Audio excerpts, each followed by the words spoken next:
What's up, friends? Nav back here with another video for you today. Day 2, in the books of the ELEAGUE Atlanta Major. We're going to be recapping day 2, looking forward to day 3, making some predictions, getting some Nostradamus up in here.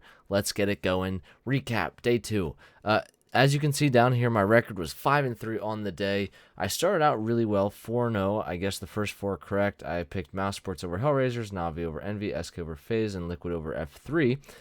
Then the next 3 I got wrong. A couple close games in here, a couple surprises, but Fnatic ended up being North, Astralis beat Optic, and Gambit beat Godsend. And then I finished out strong with Virtus Pro over G2 to end at 5-3 overall. For the tournament, I am 9-7. So same format as yesterday's video. We're gonna have all these HLTV pages open up. We're gonna look through the games, gonna talk about them just briefly, and then move forward looking at predictions for the next game.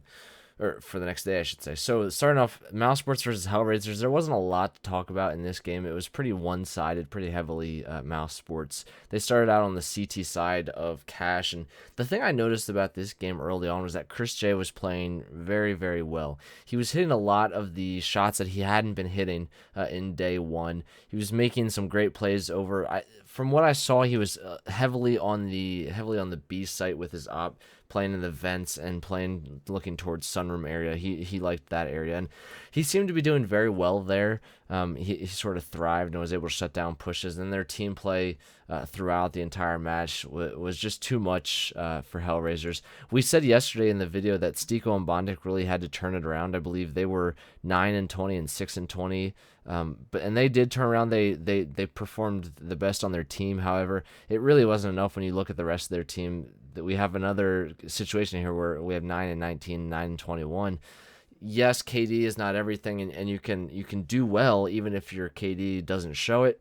But in this case, to have 2 players like that, again, it was basically like they were playing 3-on-5. That's not going to work in the major. So Mouse Sports took the game pretty easily. Not a lot to talk about in that one. Moving on to Navi versus Envy, a game where, again, not a lot to talk about. Navi is playing very well in this tournament. They're playing like the world favorites that people know them as. They're just playing very well as a team, cohesive unit, really just working together, and they shut down Envy. Everything that Envy tried, there was very little success anywhere. CT side, T side, A, B side, doesn't matter. There's very little success here on Cobble. And when you have a guy that like Flamey, who's going 25-10 with 117.5 ADR, that's pretty impressive. That's going to be hard to stop when you have guys like Edward and Season, Simple, and Guardian on the other team, or on the same team, who are all performing well. You're going to have to be on your A game to top that, and Envious just really wasn't. And they haven't really looked solid at all throughout this tournament. In their games that they've had, yes, they had that victory on day 1, but it didn't look great. It was a very sketchy game, and one that you really thought they could have lost, and they probably should have lost in a couple different situations. So they haven't looked great. Not exactly surprised that they lost to Envious here. I thought maybe it would have been a little bit of a closer game, but they just couldn't get anything going on their T side. As we see up here, they got 3 rounds, and then they were only able to manage the same number on their CT side. And I didn't watch this game again. The problem with the way this major set up is that throughout the day I'm not able to watch very many of the games because I'm at work, so it's hard for me to keep up. So I don't know, maybe those rounds were the pistol rounds that they got, and then the consecutive 2 rounds after. I have no idea. But not much in this game. There wasn't much substance to it. Envy really just dominated. The next game, this game was sick. So if you didn't catch any of it, FaZe was up big time on SK. I'm thinking it was like 15-9, I think. I mean, it was pretty dominant, and it wasn't even close. They had those 9 rounds, SK did, but it wasn't like they were playing well by any stretch. It was off, and FaZe was playing very, very well. Then SK started making the plays that we all know that they can make. They clutched up big time. This SK team is oddly good at making clutch plays when they have to. I mean, I'm thinking the Cold Zero op on Mirage, which granted, that was complete RNG because he was jumping and no-scoping and hitting shots, but they make those plays. And it was impressive to watch them just claw their way back. They were down 15-9. That's a big deficit, especially in a tournament like this. Clawed their way back to 15 all, got it to overtime, and then the overtime, I mean, they outplayed FaZe. There were mistakes on both sides leading up to, that game. Throughout the game, there was mistakes. SK made mistakes early, FaZe made mistakes late. And SK just took it. It was a really, really fun game to watch. I ended up rewatching it. I was unable to catch it live. I had to go back and rewatch the VOD, but it was a lot of fun to watch. Really, really just a great game. And these are the kind of games that you want to see at majors. Yes, FaZe lost, but you can't think that they're super down about it. Yes, they choked, and that's something that they need to work on, but they've proven in 2 days now, they've proven that they can hang with these teams, right? That they can perform well. And I think that's something to watch out for the rest of the tournament. But that was a great game to watch. Then we move on to the flip side and Liquid matchup. And this was the first game that I was able to watch most of. I got home from work in time to catch most of the game. And Liquid managed to pull it out here on Overpass.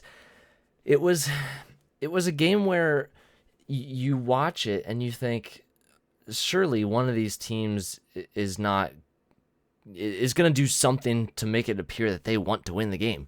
But neither of the teams really seemed to do that. They both looked like they were not playing that well. ELEAGUE, again, was going off. I mean, he went 37-21. He's leading the stats, I'm pretty sure. If we go take a look at the ELEAGUE page here, he's leading on most of the stats here. I mean, you look at total kills, KD, damage per round, headshot. I mean, he's leading on a lot of those stats, and he is just having a phenomenal tournament. He always performs well. The big storyline here is Nitro. If Liquid want to keep going in this tournament, Nitro is going to have to step up. 8-22 is not nearly good enough in a tournament with teams of this caliber. Nitro is going to have to play much better if they want to have any chance whatsoever. And I think had he stepped up, this wouldn't have been a contest because Flipside was playing so poorly as well.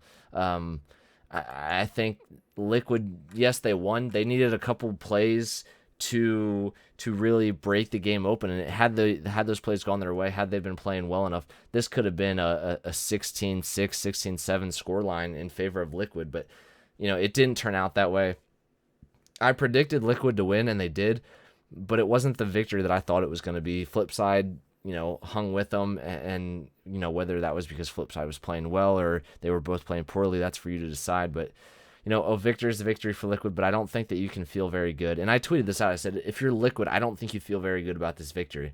Because, yes, you got the win. A win's a win. You're now 1-1, and you're not going into the rest of the games in an elimination game. But there's a lot to work on, and you're going to have to play much better. And especially if you're Nitro, how bad are you going to feel if your team loses because you have another dud of a game where you go 8-22 again? He's going to have to step up. So there's a lot for Liquid to work on, and I think that they should feel that they didn't do well. Yes, they got the win, but they needed to work on a lot. Here's where my predictions started going downhill. North versus Fnatic. I thought for sure North would come out and play well. And we watched Dignitas as they were Dignitas before they became North. We watched them play. We watched them win tournaments. We watched them really hang with these top tier teams. And going into the major, you're thinking, okay, they're gonna hang with that style of gameplay. They're gonna keep this pace up, this level of competitiveness up.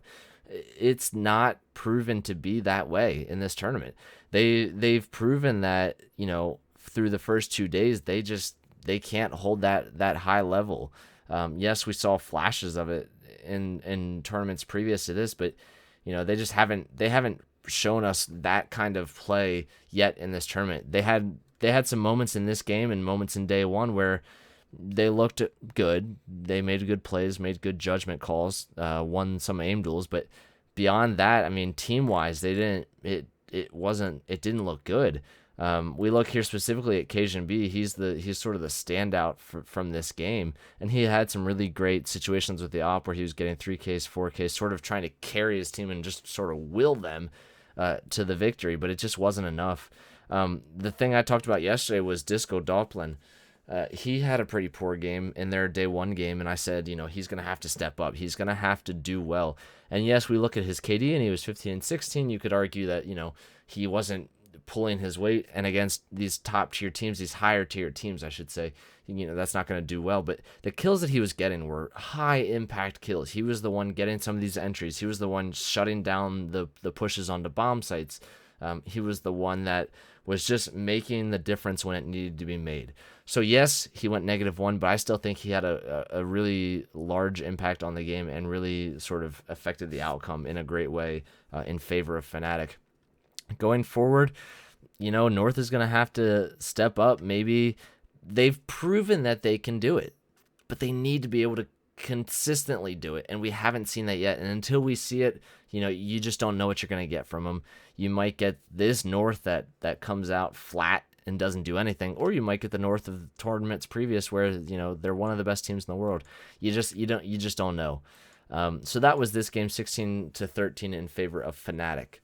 Moving on, the next game that I lost was Optic versus Astralis. I thought that Optic would play well. They got sort of hosed with their day one pick of Virtus Pro, who's one of the favorites to win the tournament. They got hosed, and they played well. They almost got the victory. Like I said yesterday, a couple things go their way differently, and it's a different outcome. They pull Astralis, and then day two, again, getting hosed. That's just how it is, the luck of the draw, or unluck of the draw, I should say, if you're Optic. And then watching this game, they were playing well throughout. Some of their team plays through the beginning parts of the game made you think, okay, wow, they're here to play. Maybe Astralis hasn't shown up. 7-8 on the first half. Optic got 7 T rounds, and for Train, you think that's going to be good enough. That's going to be enough to where that they're going to be able to sort of just bully their way through the CT side. But we watched it crumble for Optic. There was a couple of things that really just didn't go their way. A couple of unlucky things, and granted, they had some luck on the T rounds and some of their CT rounds, but they just had a couple things that didn't go their way. And again, we look at Tarek, bottom fragging again, really not making any sort of impact whatsoever for his team. And we looked yesterday and said, he's really going to have to step up if they want to perform well and win these games. And if he had performed well yesterday against VP, this might be a different story. Same thing today. If Tarek performs well, this might be a different story, because we saw Oscar Mixwell Canellis, however you want to say his last name. We saw him yesterday where he was bottom of the leaderboards as well. He was right down there with Tarek, and he stepped his game up, jumped over Stan, jumped over Naf, and Rush performed well. But Tarek, we need to see a star like Tarek really play well. And if he had, maybe this would have gone differently. And you just don't know. Those are the things where you say, okay, yes, these things could have happened, but in the end, Astralis did get the victory. Props to them. We look at Device, 29-9 plus 20. That's insane. It doesn't matter who you're playing against. That's a great scoreline to have. When you have a guy like that, it doesn't take much for the rest of your team to be able to pull along and get the victory, and that's exactly what happened. They just sort of outclassed them. At one point, I believe it was 11-8 or 11-9 in favor of Optic, and it kind of looked like maybe they'd be pulling away. They were playing well, but it just it started to crumble. Then Astralis started to get their kills, get the aim duels, and win those 1v1s that they needed to, and it worked out well for them. So 16-12 was the Train scoreline here, Optic versus Astralis. Moving on to Godsent versus Gambit. Gambit, it has been a surprise. Coming into this game, or into this tournament, I didn't think that they would be this team that would really do well. I mean, I didn't think that they would do poorly. I thought that they could beat the Fanatics of the world, the flip sides of the world, even, maybe the Phases or the Envious or the Mouse Sports Hellra.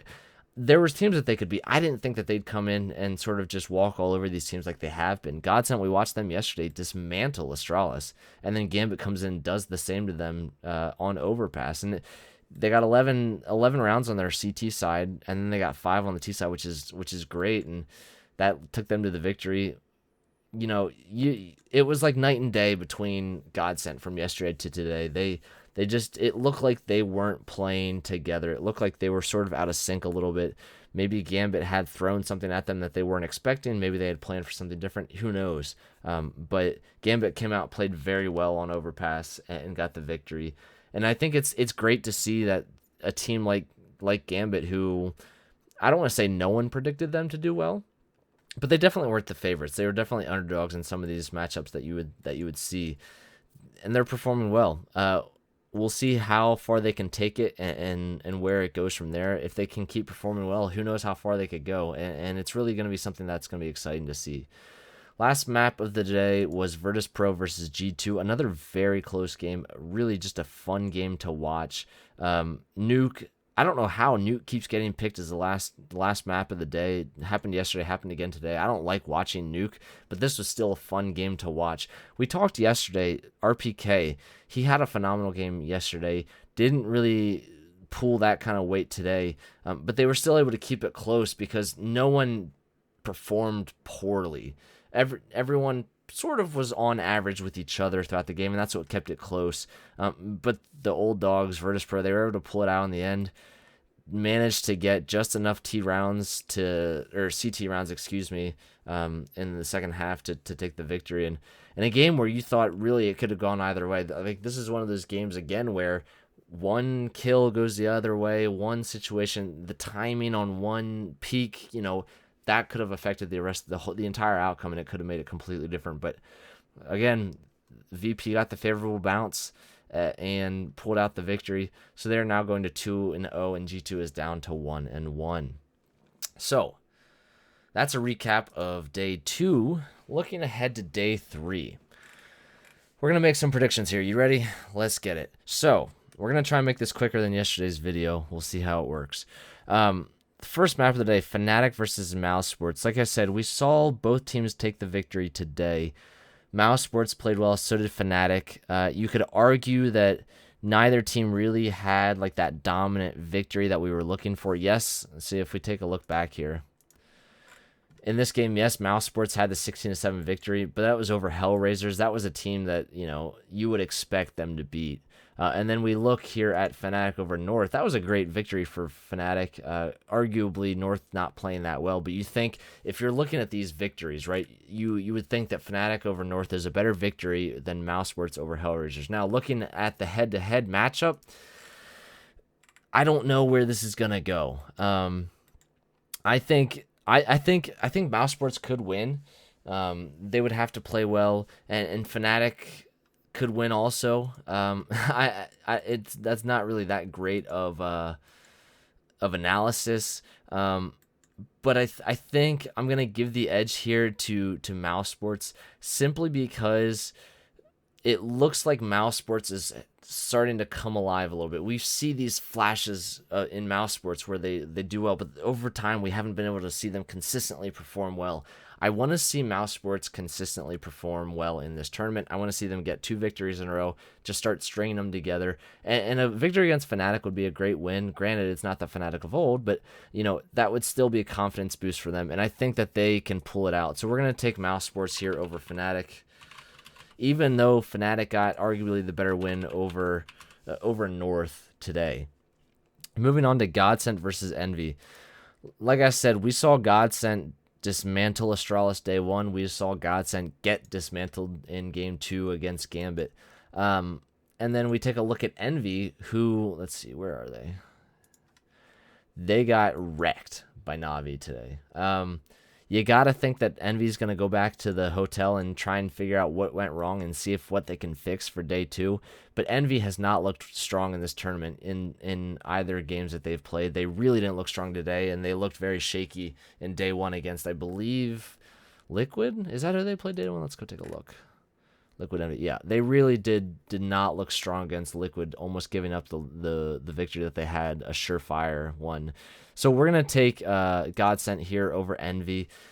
I haven't seen enough out of Envy to make me say that they can take Godsent. Godsent, they have Pronex, who's a very, very good in-game leader. I think he will make the calls necessary. I think they'll go back to the hotel tonight and sort of study the film, see what they can improve upon, and I think they'll look at Envy's weaknesses and find what they can to exploit, and I think they'll do very well at exploiting it. So I think Godson's going to take that one over Envy, and I don't think it's going to be close. I think it's going to be another 16-8, 16-9 game, because I just think Envy is too shaky right now to really perform well. North versus Hellraisers. Now, we said that North, the ex-Dignitas, we've seen flashes of greatness from them. Even in this tournament, we've seen great plays out of them. Hellraisers, we haven't really seen anything. There's not been much to say about Hellraisers. They got 16-7 today. I believe yesterday was a 16-7 as well. They haven't been performing well. I think this one's going to North. Yes, North has been shaky, but maybe this can be the fire that gets set under them, and maybe it'll propel them further and further into the tournament. Maybe they can start playing well, get these wins that they need to, and go from there. But I think North over Hellraisers is a pretty good prediction, because we haven't seen anything out of Hellraisers that would make you say, yeah, they could beat North, because I don't know that they could beat any team here. I don't think they could beat Flipside. I don't think they could beat Optic, the other two 0-2 teams. So I think Hellraisers is going to bow out at 0-3, be the first team to be eliminated here on day 3, which is sad because, coming into it, you look at this Hellraisers team and, yeah, arguably the weakest team here, but you look at the players that they have and you think, okay, they have the potential to do very well, and they just haven't lived up to that potential. They haven't played well individually or as a team, so you think that's going to continue on to day 3 and that they're not going to get the victory and they're going to bow out of the tournament. Gambit versus Virtus Pro. Now, this is the first game with 2-0s. First game where someone could advance and clinch a playoff berth here in this tournament. I'm going to tell you my prediction early and then get into why I'm predicting it this way. I'm taking Virtus Pro in this matchup. And I'm taking Virtus Pro for one reason and one reason only. They're the old dogs of CS. In a major, you don't bet against Virtus Pro. When you bet against Virtus Pro will kind of laugh at you and then show you why you're wrong. They've done it in 2 games so far in this tournament. They did it against Optic. They did it against G2. Both games were very tight. Both games you look and see and think maybe it could have gone either way. But I think that Virtus Pro is going to play Gambit to a place where it's going to be a close game. And in those close games, you're going to take Virtus Pro over every other team, in the tournament, basically, except for maybe Navi and maybe SK because of SK's clutch factor. I think it's going to be a close game. And like I said, you got to take Virtus Pro in those close games. I'm not even looking at Virtus Pro's HLTV page at the moment. You got to look at this lineup and think these guys have been playing for years together. These close games in the majors, nonetheless, don't go any other way than in Virtus Pro's favor. So we're going to be taking them against Gambit. And that's not to say that Gambit couldn't pull it out. I think this has the potential to be the best game of the day. And I think Gambit has a great chance to take the victory as well. I would love it if they did. Because as long as it's not a blowout, I want to see it be a good close game like I think it should be, but I just think Virtus Pro is going to be too good, and in the clutch situations is going to get those kills that they need to. Moving on to Astralis and G2. This is one of those games where you look at it and think Astralis should have the victory, right? You look at Astralis versus G2, and in your mind, you're thinking, okay, Astralis, they're one of the best teams in the world. Yeah, they had that loss. It was a fluke. They performed well enough against Optic today to get the victory. But then you look at G2, who got a victory on day 1 against, let's take a look up here who they won. They beat Fnatic, who, okay, right, Fnatic. They're a little down, whatever. Then they get the loss today against Virtus Pro, which is a very close game, played well. I think this game is going to be just a complete toss-up. I think it's whoever's going to show up in day 2 here for G2 or Astralis is going to take the victory. Personally, I just think Astralis, I think the day 1 loss has woken them up. I think that now that they realize we can't mess around here, we're one of the favorites, that puts pressure on them. I think the day 1 loss Astralis, I think the day one loss has woken them up. I think that they're going to take the victory against G2 because, you know, they can only get better after that day one. They didn't play well day one. They can only get better from there. They showed it today against Optic. They got the rounds that they needed to. Optic, who is a great train team. That's their turf, man. Train is their map. The fact that Astralis could go into train and beat them like they did proves that I think that they're starting to turn it around, and I think they're going to continue that against G2. I wouldn't be surprised to see Astralis go beat G2 tomorrow and then continue and qualify for the playoffs the next day and finish the groups 3-1. I would not be surprised to see that whatsoever. But we're getting ahead of ourselves. We need to move on to the next 2-0 game, the second game where we will see someone advance to the playoffs and secure their spot. Navi versus SK. We talked about SK and how that they have that clutch factor. We saw the overtime comeback from 15-9 to get to overtime. We saw the victory. We've seen them consistently get those clutch rounds, get those clutch kills that they need to. And when they're playing well, they're impossible to stop. But you look at this SK team.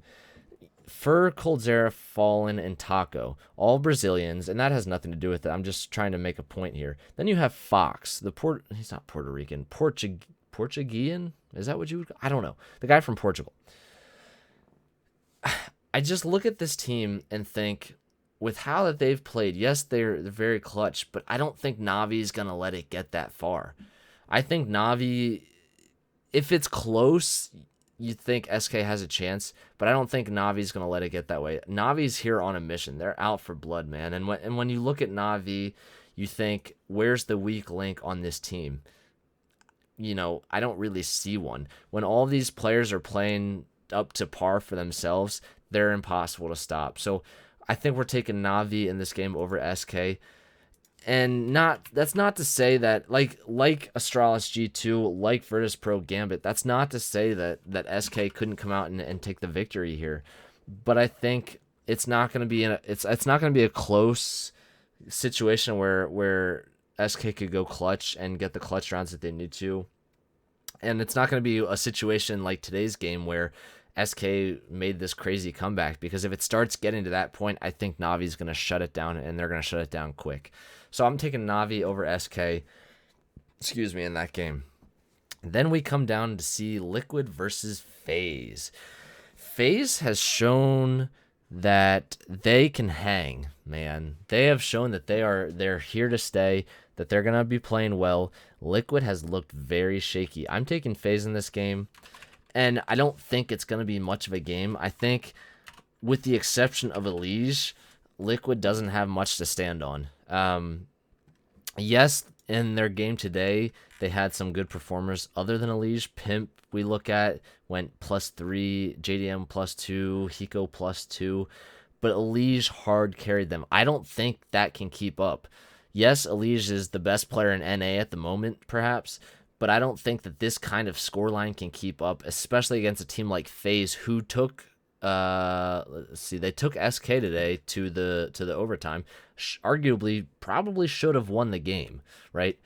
I don't think that stat line from ELEAGUE is going to hold up against FaZe. I don't think he's going to play poorly, but I don't think he's going to have the hard carry like that to take them over the top of FaZe. Granted, FaZe in day one did beat Flipside, who are 0-2 currently, but you know, I just think that FaZe is shown up in this tournament. They've proven that they can play and that they're gonna be here to stay. And so I'm taking FaZe over Liquid to go 2-1, and Liquid's gonna drop down to 1-2. Final match of the day: Flipside versus my boys Optic, the two green teams. This is a tough game to call.